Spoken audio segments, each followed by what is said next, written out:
Bonjour à toutes et à tous et bienvenue pour cette vidéo consacrée à WandaVision épisode 5.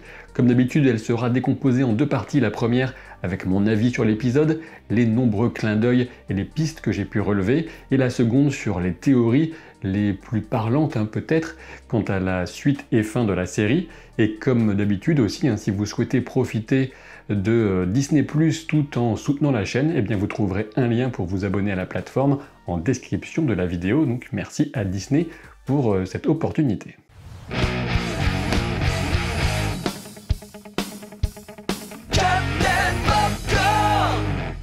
Même si j'étais déjà intrigué dès les deux premiers épisodes de WandaVision, là maintenant je pense qu'on peut affirmer sans retenue que la série fait de mieux en mieux, épisode après épisode. On est de plus en plus investi, de plus en plus curieux de voir arriver la suite. Et comme je le supposais dès mes premières analyses, la partie sitcom s'amenuise de plus en plus pour laisser davantage de place à d'inquiétants mystères, que ce soit à l'intérieur ou même à l'extérieur de Westview. Comme vous sans doute, en tout cas j'espère, j'ai passé un très bon moment avec cet épisode 5, qui était même, je pense, un peu moins frustrant que le 4, peut-être qu'il suffisait de quelques minutes d'épisode de plus. Tous les personnages ont un petit quelque chose qui les rend intéressants, ce qui souligne la force d'une série en comparaison d'un film. Je pense notamment à Jimmy Woo et à Darcy Lewis, qui me sont bien plus sympathiques dans WandaVision que dans Thor ou dans Ant-Man et la Guêpe. Au-delà des personnages secondaires, c'est vraiment l'occasion pour Elizabeth Olsen et Paul Bettany de montrer qu'ils savent jouer la comédie en leur donnant des scènes variées.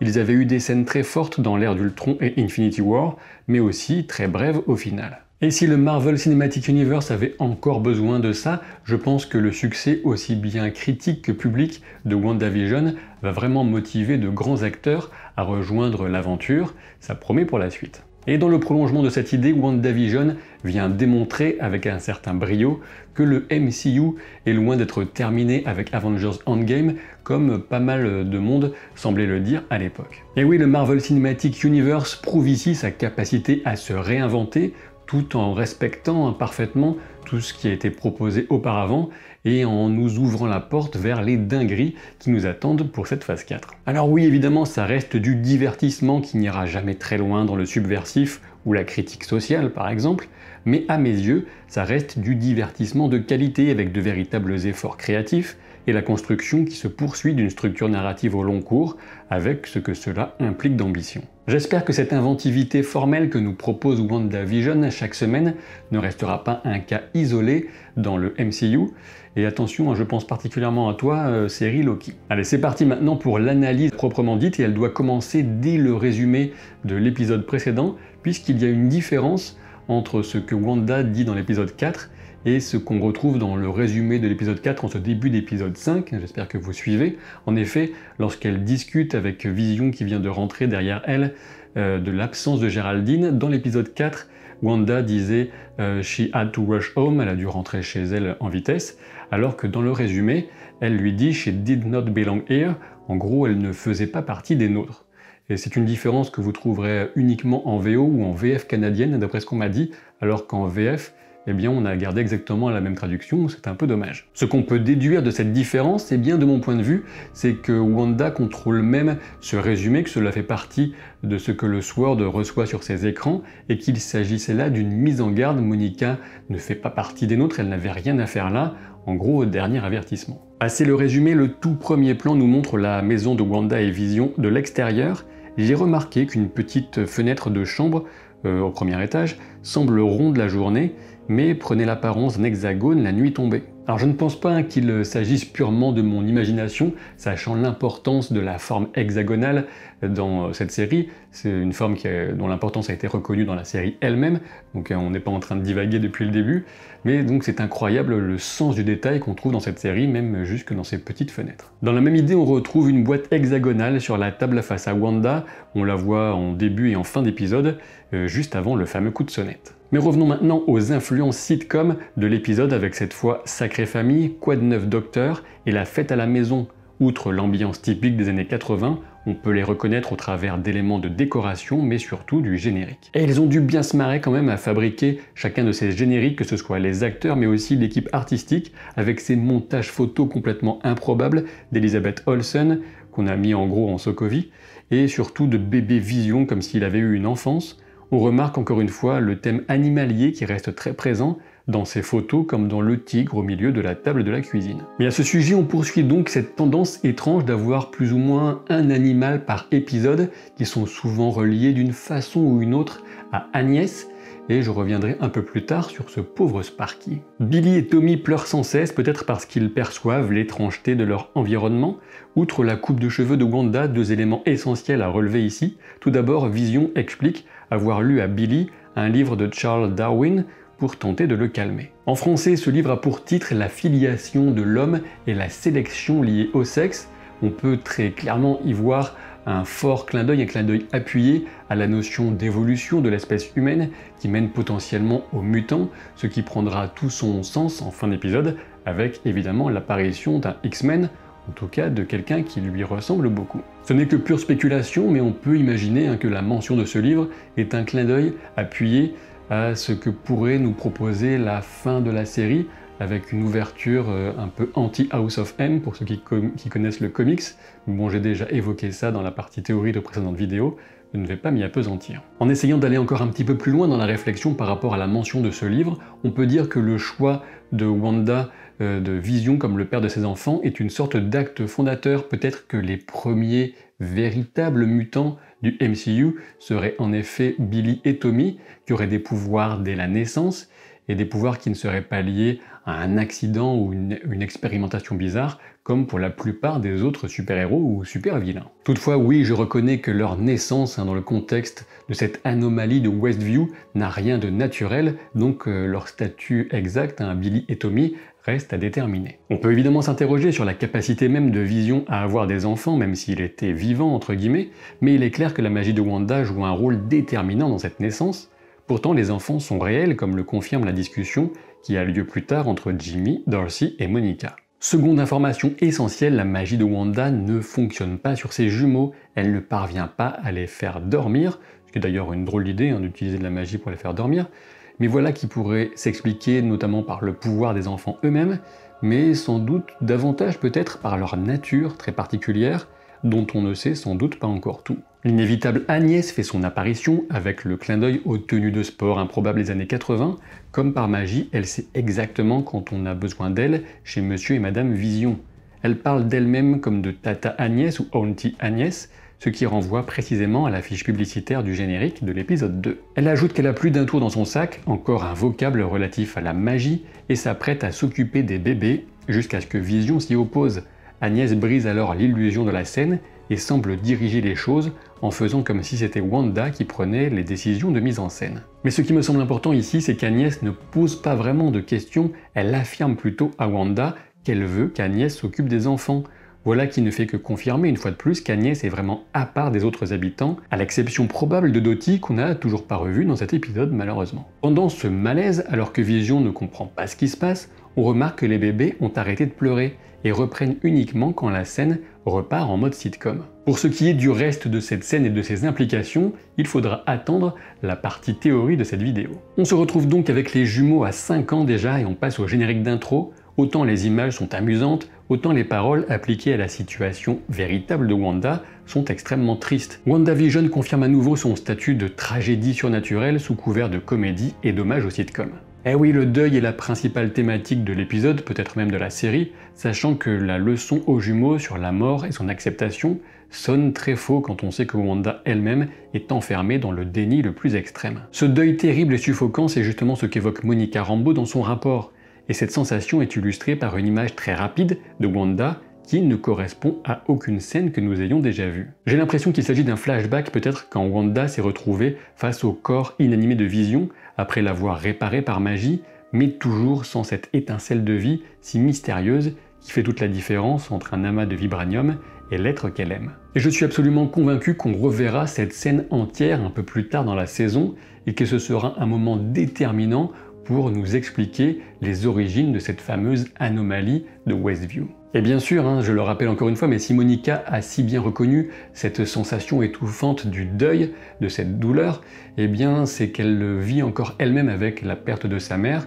mais j'évoquais tout ça en détail dans mon analyse de l'épisode 4. Ici, il me semble important de souligner que Monica évoque bel et bien très directement la voix de Wanda dans sa tête, ce qui nous permettra de remettre en perspective éventuellement ce que Norm dit à Vision dans la scène du bureau. Alors que Jimmy et Darcy arrivent, cette dernière continue à se faire la porte-parole des spectateurs, des téléspectateurs, comme elle a déjà pu le faire dans les épisodes précédents, et comme elle le fera encore avec son commentaire très méta en fin d'épisode. Et cette fois dans cette scène, c'est pour dire qu'elle est très fan de Monica, en tant qu'actrice involontaire de WandaVision bien sûr, ce qui est à la fois gentil et cruel, et donc plutôt amusant. Évidemment, on ne peut pas rater les résultats étonnants des examens médicaux de Monica, qui pointent clairement vers une profonde modification de son métabolisme suite à son éjection par Wanda. Bon après, oui, il faut bien dire que j'avais annoncé cette évolution de Monica dès mon analyse des bandes annonces de WandaVision, donc on peut pas dire que je sois très étonné. Oui, je sais, je suis en train de me passer de la pommade, mais ça fait du bien. La réunion menée par Hayward est totalement à charge contre Wanda, présentée comme une terroriste radicalisée dès son plus jeune âge. Tyler Hayward nous est présenté au mieux comme un incompétent, au pire comme un manipulateur avec des objectifs spécifiques, mais j'y reviendrai dans les théories. La révélation de la scène de Wanda qui récupère le corps de Vision au sein du Sword est intéressante à plusieurs titres. Elle fait écho à ce que j'évoquais la semaine dernière, à savoir cette scène post-crédit d'Avengers Endgame qui n'avait pas été conservée, mais j'ai comme l'impression que celle-ci, celle qu'on voit dans l'épisode, a été tournée spécifiquement pour la série. Si ce n'est pas le cas, franchement, ils avaient déjà une idée bien plus précise que ce que je pensais de la série au moment de tourner Endgame. La façon dont sont disposés les restes de Vision renvoie directement au run de John Byrne sur les Vengeurs de la Côte Ouest, avec ce qu'on appelle maintenant Vision Quest, un passage que j'ai déjà évoqué dans ces vidéos et qui voit Vision être reconstruit en version blanche avec une mémoire remise à zéro et un comportement robotique très différent de celui qui était le sien auparavant. Et lorsque l'agent Wu souligne que c'est une violation des accords de Sokovie, je pense qu'il faut bien comprendre qu'il parle alors du Sword, alors que Tyler Hayward, lui, parle du comportement de Wanda. De toute évidence, c'est le Sword qui essayait de transformer en arme le corps de Vision, ce qui va totalement à l'encontre non seulement des accords de Sokovie, mais surtout de la volonté du synthézoïde. Et cela correspond exactement à ce qu'on craignait avec le petit discours de Tyler Hayward lorsque Monica faisait son retour au Sword. En effet, on est passé de l'observation à la conception des armes conscientes, et c'est très différent. Et c'est un point à creuser en rapport avec le mail qui est capté par Vision au bureau, mais j'y reviendrai dans la partie théorie de la vidéo. Dans cette scène, on a deux autres éléments notables, et le premier, c'est l'évocation de l'absence, pour l'instant, de surnom pour Wanda Maximoff. Il s'agit bien sûr d'un teasing pour l'apparition du surnom Scarlet Witch, la sorcière rouge, qui devrait donc apparaître d'ici la fin de la série. Par ailleurs, deuxième élément d'importance, on a la révélation du nom des parents de Pietro et Wanda, Irina et Oleg Maximoff. À ma connaissance, ces noms n'ont jamais été utilisés dans les comics pour désigner les parents de Wanda et Pietro, que ce soit véritables ou parents adoptifs. Et on sait que pendant très longtemps dans les comics, c'est Magneto qui était le père de Pietro et Wanda, jusqu'à ce qu'une rétro-continuité, un phénomène très répandu dans les comics, ne vienne s'appliquer. Alors qu'on en revient au sitcom avec le chien, on a comme toujours l'intervention d'Agnès qui sait exactement ce qui se passe chez les Visions et qui choisit même le nom du chien, Sparky, avec ce baptême à l'occasion d'une étincelle électrique, puis sa mort tragique. Je me demande s'il ne s'agit pas d'un subtil parallèle avec la création de Vision grâce à la foudre de Thor dans l'ère d'Ultron. Le parallèle prend son sens quand vient l'affirmation des enfants, selon laquelle Wanda peut ressusciter les morts. S'il était besoin, on a une autre illustration du dérapage généralisé de la situation avec Wanda qui utilise ses pouvoirs en présence d'Agnès, mais bon, Agnès ne s'émeut même pas de la croissance magique des jumeaux, donc pourquoi diable s'inquiéter? Wanda ne veut plus se cacher, voilà un aveu qui s'applique sans doute à la situation dans son ensemble, mais toutefois le degré de conscience qu'a véritablement Wanda de tout ce qui se passe reste sujet à spéculation. Dans la discussion du trio des gentils de l'extérieur, si j'ose dire, Monica parle de photons, de neutrons pour décrire le véhicule qui pourrait résister aux radiations détectées, voilà qui vient s'ajouter au rappel du surnom de pilote de sa mère en épisode 4, et vient annoncer que Photon devrait sans doute être le pseudonyme de la version super-héroïque de Monica. Dans leurs échanges qui suivent concernant la puissance relative entre Wanda et Captain Marvel, en évoquant bien sûr la bataille finale d'Avengers Endgame, on peut reconnaître un certain et même un sacré clin d'œil aux véritables discussions qui ont lieu entre les fans du MCU, c'est assez amusant, et effectivement ensuite à Endgame, il faut bien reconnaître à Wanda le statut d'Avenger la plus puissante, en tout cas en puissance brute, puisque ça ne veut pas dire que dans telle ou telle circonstance elle ne pourrait pas être vaincue, mais disons qu'elle a un sacré pouvoir sous le capot, on va dire. Autre point d'intérêt, c'est cette réaction, ce visage qui se ferme de Monica quand Carol Danvers est évoquée, et ce ressentiment, de mon point de vue, ne peut être lié qu'au cancer de sa mère, Maria Rambeau, et on peut supposer que Monica en veut à Carol Danvers de ne jamais être venue rendre visite à sa mère, ou peut-être encore plus grave, on peut imaginer que le cancer de Maria pourrait être lié à un événement à laquelle elle aurait participé du fait de son amitié avec Captain Marvel, et donc tout ça, on suppose que ce sera traité dans Captain Marvel 2. Et pour la suite, entre tir en intérieur pour tester les habits et prise de conscience de la quantité énorme de pouvoir qui est nécessaire pour rendre cohérente cette réalité de Westview, je pense que ce qui est important à retenir, c'est la notion selon laquelle ce qui est créé, ce qui est modifié en tout cas à l'intérieur de Westview, perdure à l'extérieur de l'anomalie. Et Darcy a donc baptisé X le pouvoir de Wanda. Oui, comme déjà dit, c'est une référence au maléfice des sorcières, à la forme hexagonale, mais surtout une façon astucieuse d'apporter un peu plus du vocabulaire des comics sur l'écran. Lorsque Monica fait référence à un ingénieur en aérospatial qui serait capable de concrétiser les idées théoriques de Darcy pour un véhicule susceptible de traverser le dôme de protection de Westview, eh bien certains y voient la première mention de Reed Richards, alias Monsieur Fantastique. Ça me semble très peu probable de mon point de vue, mais j'ai une autre théorie que je vous présenterai dans la partie théorie. Mais oui, c'est logique. Quoi qu'il en soit, c'est précisément de cette discussion que vient ensuite l'idée du drone des années 80, car il ne ferait pas tâche dans le monde de WandaVision à l'époque actuellement représentée à l'écran, les années 80. Pour continuer sur ces années 80, dans la scène du bureau, entre Vision et Norm, on a ce dernier qui dit Kowabunga, référence évidente aux Tortues Ninja, mais j'ai de gros doutes sur une apparition de Donatello en fin de saison, je crois pas. Toute la scène de la reprise de conscience de Norm correspond plus ou moins à celle indiquée sur sa fiche dans l'épisode précédent, ce qui me semble correspondre à une erreur de continuité de la série et pas un indice. Et pour ce qui est du mail reçu et des propos tenus par Norm, eh bien je vous renvoie à la partie théorie. Même si c'est vrai dans d'autres scènes, c'est particulièrement dans la scène de Wanda et ses enfants qu'on remarque que Billy porte les couleurs de Wiccan et Tommy celles de Speed. Si Vision est au travail, c'est qu'il avait besoin d'une distraction, ce qui revient pour Wanda à avouer qu'elle fait tout pour tenter de maintenir Vision dans l'ignorance de son véritable sort. Elle préfère lui mentir que de le perdre de nouveau. Par contre, elle ne peut pas manipuler ses enfants. L'arrivée du drone prouve que l'idée de Monica fonctionne et surtout la tentative de tir souligne que Tyler Hayward est soit un imbécile, soit qu'il poursuit des plans bien spécifiques comme déjà dit. Et Darcy va donc déduire de ce qui suit que c'est Wanda elle-même qui décide de ce qui apparaît ou non dans son émission, son programme WandaVision. Alors c'est sans doute très probable, on est sûr et certain que certaines coupures, certains remaniements du flux présenté proviennent bien de Wanda elle-même, mais est-ce que tout est décidé par elle? Ça me semble encore sujet à débat. Et au passage, la scène du drone souligne que même le cycle jour-nuit de l'intérieur de l'Hexagone est différent de celui du reste du monde. Tout porte à croire que la sortie de Wanda nous montre la véritable Wanda, mais on ne peut que s'étonner un peu du retour de son accent, ce qui peut s'expliquer, j'imagine, par son état émotionnel. Le comportement de cette Wanda renvoie assez nettement à celui qu'elle avait en éjectant Monica.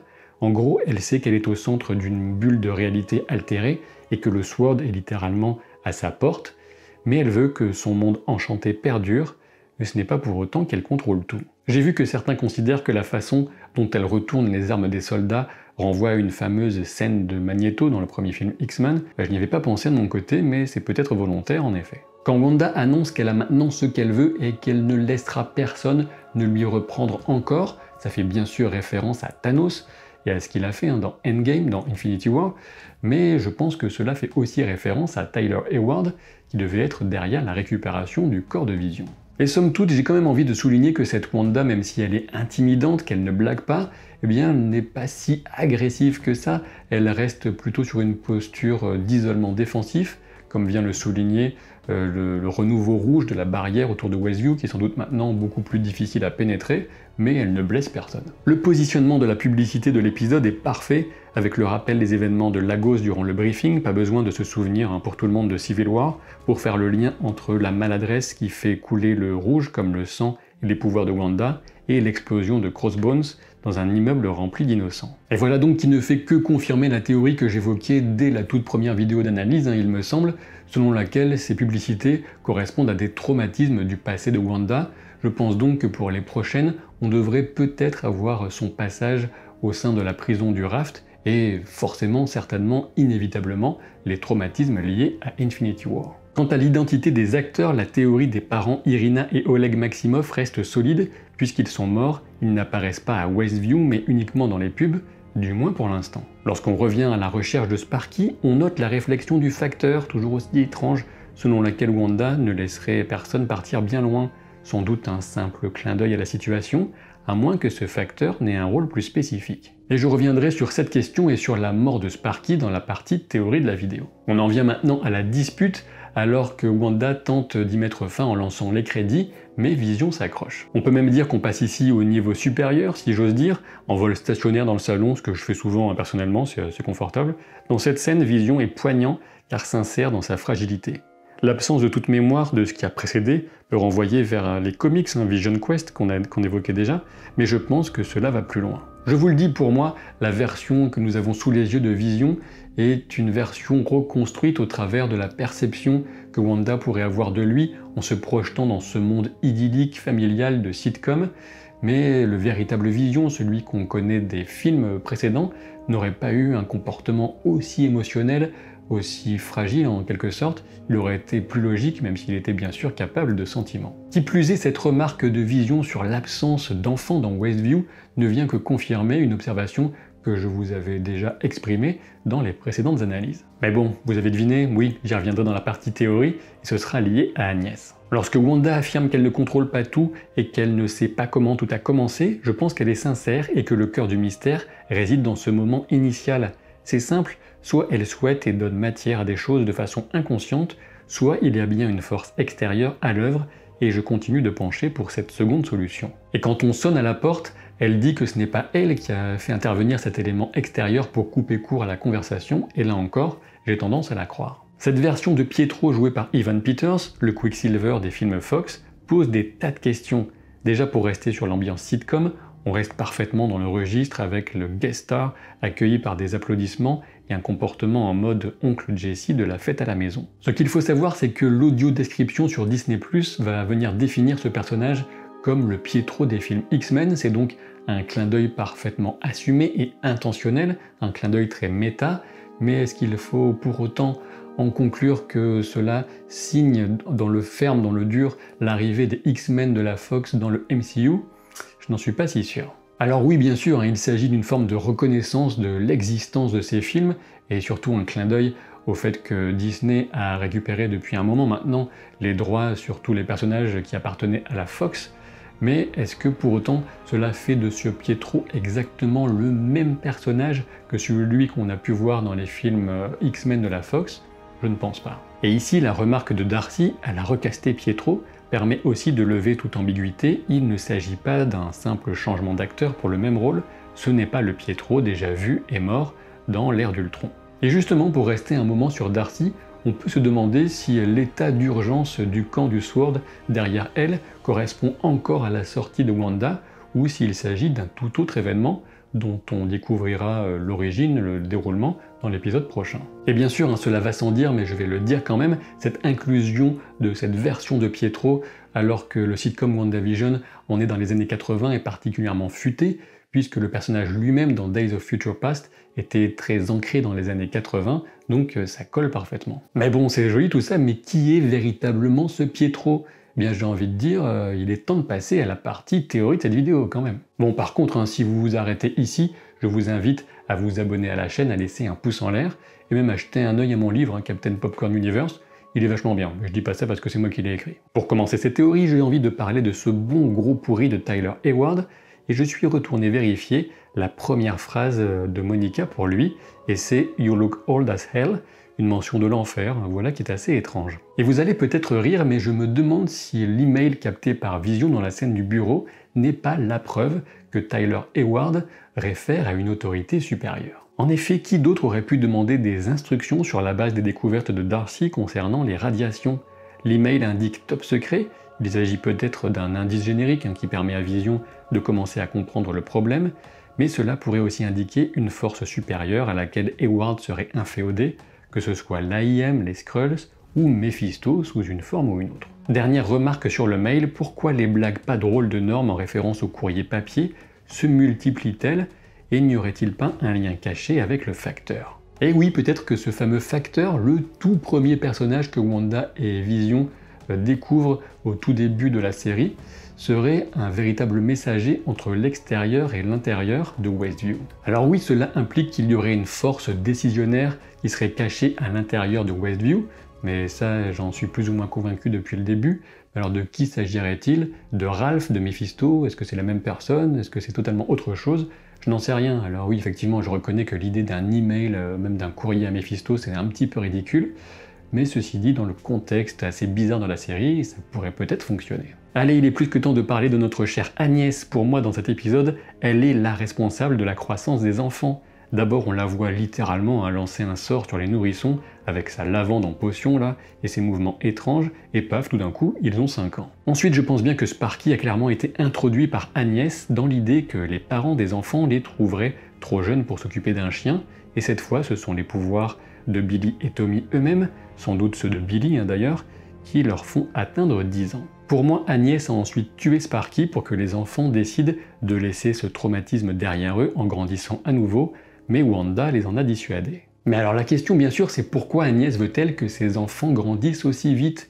Eh bien pour moi, ça reste lié à la force cachée et manipulatrice au centre de tout ça, Mephisto a priori, qui veut absolument tirer quelque chose de Billy et Tommy, et pour cela il faut qu'ils soient adultes. Alors c'est peut-être un corps, une porte d'entrée vers le multivers, je ne sais pas ce qu'il veut, mais il faut qu'ils soient adultes. Et justement, Agnès ne dit-elle pas que les enfants sont si difficiles à contrôler, alors qu'elle sirote sa Dark Liquor, de la liqueur brune si vous préférez, mais ça sonne mieux et plus inquiétant en anglais. Cette remarque d'Agnès et son air un peu mélancolique peut aussi renvoyer au fils d'Agatha Harkness dans les comics, Nicholas Scratch, que j'avais déjà évoqué en rapport avec le nom du lapin, et qui est un méchant sorcier qui n'en fait qu'à sa tête et auquel sa mère finit par confisquer ses pouvoirs. Mais attention, c'est vrai qu'on peut avoir une interprétation plus simple de cette affirmation sur la difficulté à contrôler les enfants, en rapprochant cela de leur absence des rues de Westview. Et oui, même si a priori je pense que c'est la puissance brute de Wanda qui est utilisée, est-ce que ce ne serait pas Agnès ou éventuellement Dottie, voire les deux,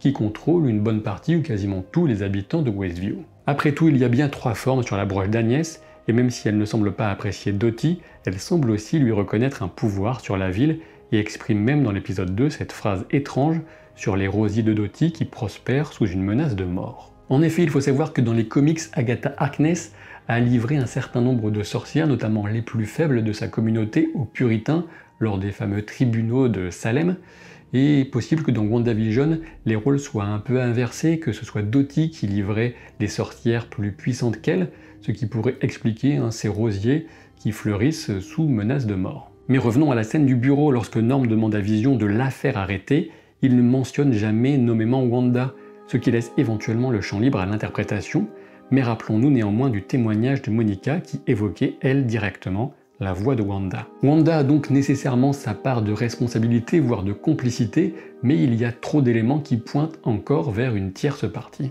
Pour terminer sur la scène des bébés, la remarque sur Ralph et la libido d'Agnès ressemble encore beaucoup au cliché habituel des sorcières qui couchent avec le diable. Et puis bon, quand même, si on veut à un moment que le surnom Scarlet Witch soit appliqué à Wanda, la sorcière rouge, il faudra bien qu'il y ait des sorcières dans WandaVision, quand même. Le moment qui reste le plus délicat à interpréter de mon point de vue reste la réaction d'Agnès quand les enfants disent à Wanda qu'elle peut ramener les morts.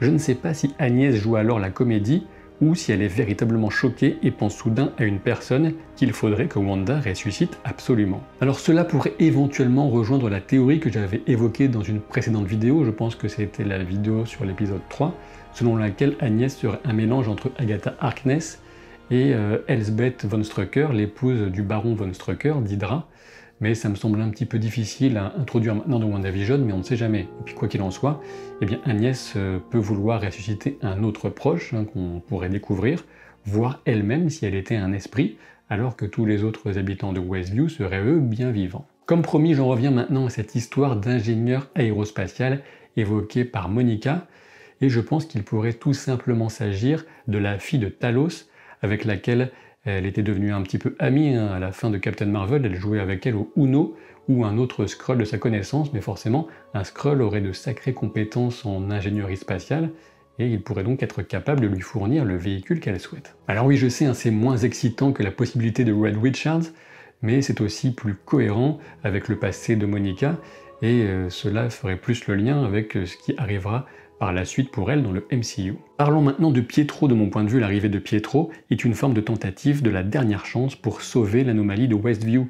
Si Vision s'oppose totalement à Wanda et refuse de jouer le jeu, elle s'arrêtera également, puisqu'elle ne fait tout ça que pour cette vie rêvée avec lui et leurs enfants. Et face à un tel danger menaçant l'anomalie de Westview, en tout cas du point de vue de cette force cachée qui souhaite que cette anomalie perdure, sans doute pour que l'incubation des enfants arrive à terme et que cette force puisse les utiliser comme elle le veut, eh bien la dernière carte à jouer, c'était le dernier proche de Wanda, Pietro, auquel elle avait suffisamment d'attachement sentimental pour la motiver à faire perdurer l'illusion.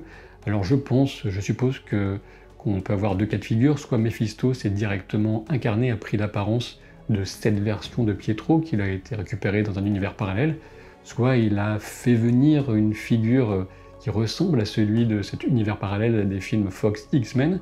Ça reste à déterminer. Et si je penche plutôt pour l'option Mephisto en personne, c'est aussi du fait du miroir qu'on aperçoit dans l'angle de la porte, et qui ne semble pas refléter Pietro mais uniquement Wanda. Et franchement, je ne vois pas l'intérêt d'avoir placé là un miroir, c'est toujours galère à gérer sur un tournage. S'il est là, c'est pour nous donner un petit indice. Toutefois, je ne suis pas fermé aux autres théories, et une autre théorie intéressante, ce serait que Tommy a fait venir ce Pietro de l'univers Fox Marvel, un univers parallèle, suite à la discussion qu'ils avaient eue avec leur mère, et dans laquelle elle disait que son frère lui manquait beaucoup, mais qu'il était très loin, et donc un Pietro très loin, eh bien, quand on cherche dans le multivers, a priori, on ne doit pas en trouver 36, et ce serait donc celui-là que Tommy serait allé chercher avec ses pouvoirs. Alors oui, je sais bien que le multivers fera son apparition dans le MCU très prochainement, ne serait-ce que dans Spider-Man 3, on sait que des personnages qui appartiennent à Sony, et même aux films précédents, des années précédentes, feront a priori leur apparition dans Spider-Man 3, mais est-ce que pour autant on peut dire que ce sera la même chose exactement pour les X-Men? J'en doute, et ce pour une bonne raison, Kevin Feige. Et oui, on sait que le grand Manitou de Marvel est un énorme fan des X-Men, et je serais très étonné qu'ils reconnaissent comme canon les événements des films X-Men, puisqu'il y en a certains dans le lot qui sont très bien, mais ces films sont très inégaux, et puis leur ligne de temps, la cohérence est quasiment imbitable, et donc je ne vois pas Kevin Feige reconnaître tout ce qui est arrivé dans les films X-Men comme canon, ça me paraît même impossible. Donc pour moi, on est plutôt ici dans le clin d'œil méta ultime, avec la reconnaissance de cet autre univers Marvel X-Men chez la Fox, mais Kevin Feige lui-même disait que de toute façon, le seul super-héros qui aurait le pouvoir de passer d'un univers cinématographique à un autre, ce serait Spider-Man. Mais attention, il faut quand même que je précise que je ne pense pas qu'on amène un acteur comme Evan Peters dans le MCU pour un simple caméo. S'il était introduit ici, c'est pour rester, que ce soit en tant que Mephisto ou un personnage hybride qui reste à déterminer. Et enfin, pour en terminer, la preuve ultime de mon point de vue que Wanda ne maîtrise pas tout, c'est qu'elle finit par accepter cette nouvelle apparence de son frère comme étant véritablement Pietro. Ça n'a pas beaucoup de sens, et je pense qu'on peut vraiment y voir l'influence de cette force extérieure, à moins que Wanda n'ait développé une double personnalité. Vous me direz ce que vous en pensez en commentaire. Est-ce qu'il y a plutôt une double personnalité de Wanda, une qui viendrait d'un univers parallèle carrément, ou alors est-ce qu'il y a une force malfaisante à l'œuvre derrière tout ça? Bon, j'espère que vous avez apprécié cette longue vidéo, et si c'est le cas, n'oubliez pas de vous abonner, etc. Je ne vous menace pas parce que je suis épuisé après ce tournage, je n'ai plus la force, et puis je vous dis à très vite pour de nouvelles aventures. Salut!